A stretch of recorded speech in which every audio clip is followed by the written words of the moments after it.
मुख्यमंत्री भजन लाल जमकर उन्होंने निशाना साधा है। देखिए, भजन लाल जी के पास तो एक ही काम है, जैसा बीजेपी के हर नेता के पास काम है, वही काम भजन लाल जी के पास है। तो 2 साल पे क्या बहस करनी है हमको तो बहस ये करनी थी कि हमने 5 साल में क्या किया और आपने 2 साल में क्या किया। प्रदेश में भाजपा की सरकार बिल्कुल फेल है, कोई काम नहीं हो रहा है, सिवाय बातें करने के, सिवाय घोषणाएं करने के, सिवाय थोते नारे लगाने के। हनुमान बेनीवाल राजस्थान में कांग्रेस पे आक्रामक नजर आते हैं। नरेश मीणा अभी भी कह रहे हैं कि कांग्रेस के लिए उनका दरवाजा खुला है। तो सब लोग जानते हैं ये दोनों नेता जो है ना, हाई कमान से सीधे संपर्क में है। अगर वो कांग्रेस में आते हैं तो मैं तो उनका स्वागत करता हूँ। आज एनएसयूआई के राष्ट्रीय अध्यक्ष विनोद जाखड़ की ओथ सेरेमनी थी, जहां पर नीम का थाना से विधायक है वो भी आए हुए हैं और इनसे बात करेंगे राजस्थान के संदर्भ में कि राजस्थान की राजनीति में इन दिनों जो सियासी बवाल देखने को मिल रहा है, विधानसभा में जो इतना हंगामा देखने को मिला, उस पर सर की क्या राय है। तो अलग अलग सवाल करेंगे सर।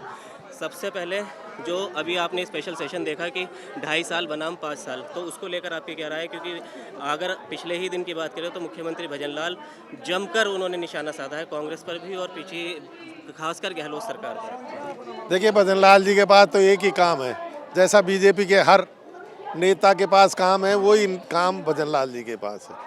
उन्होंने पहले ये चुनौती स्वीकार की कि 2 साल बनाम 5 साल पे हम बहस करेंगे। फिर उस चुनौती को चेंज कर दिया उन्होंने ये कर दिया कि हम 2 साल पे ही बहस करेंगे। तो 2 साल पे क्या बहस करनी है हमको तो बहस ये करनी थी कि हमने 5 साल में क्या किया और आपने 2 साल में क्या किया। तो वो उसको चेंज करके उन्होंने एजेंडा दूसरा कर दिया और वो उससे पिछड़ गए, वो मतलब बहस नहीं करने से। अब राजस्थान के जो हालात हैं,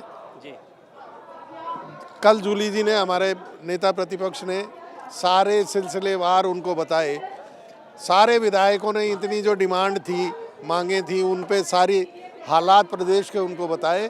प्रदेश में भाजपा की सरकार बिल्कुल फेल है, कोई काम नहीं हो रहा है, सिवाय बातें करने के, सिवाय घोषणाएं करने के, सिवाय थोते नारे लगाने के। विधानसभा में भी उन्होंने बिना समझे हर बात पे टेबल पीटी है और कोई बात उन्होंने करी नहीं है। बजट इतना बेकार उन्होंने पेश किया है, ना नौजवानों के मतलब का है, ना महिलाओं के मतलब का है, ना किसानों के मतलब का है, ना व्यापारी के मतलब का, किसी के मतलब का नहीं है। तो ऐसी सरकार जो है, पर्ची की सरकार हम लोग बोलते हैं उसको, वो चल रही है। आज राजस्थान के एक नौजवान को एनएसयूआई की जिम्मेदारी मिली है। हम सब लोग, राजस्थान के लोग खास तौर से बहुत खुश हैं और मुझे पूरा विश्वास है कि विनोद जाखड़ के आने से युवाओं को एक नई ताकत मिलेगी, नई ऊर्जा मिलेगी और एनएसयूआई आगे आने वाले समय में बहुत बेहतर काम करेगी। राजस्थान में भी कांग्रेस मजबूत होगी विनोद जाखड़ के? हाँ, बिल्कुल होगी। युवा मजबूत होगा, युवा पार्टी से जुड़ेगा तो पार्टी निश्चित तौर पे मजबूत होगी। अब विनोद जाखड़ के बाद राजस्थान की कमान किसको दी जा सकती है? निर्मल चौधरी का नाम बताया जा रहा है। अब देखो, ये हाईकमान का फैसला है, विनोद जी का फैसला है, जिसको भी वो ठीक समझे। आज आप देख रहे हो 10 कम से कम दावेदार हैं जो शक्ति प्रदर्शन कर रहे हैं यहाँ पे प्रदेशाध्यक्ष के लिए। तो जिसको भी विनोद जी उचित समझेंगे, नेता लोग उचित समझेंगे, उसको देंगे। सर, एक आखिरी सवाल उसको लेके कि देखिए, आने वाले 28 के लिए कांग्रेस भी तैयारी में जुट चुकी है, तो और हनुमान बेनीवाल राजस्थान में कांग्रेस पे आक्रामक नजर आते हैं। नरेश मीणा अभी भी कह रहे हैं कि कांग्रेस के लिए उनका दरवाजा खुला है। तो इन दोनों का भविष्य कांग्रेस के साथ क्या हो सकता है? देखिए, सब लोग जानते हैं ये दोनों नेता जो है ना, हाई कमान से सीधे संपर्क में है, इसलिए जो भी फैसला करेगी हाई कमान करेगी। और अगर वो कांग्रेस में आते हैं तो मैं तो उनका स्वागत करता हूँ।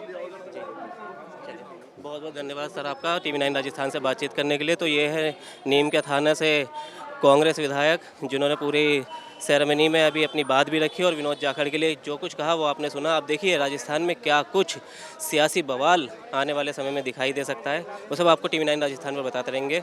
शुक्रिया।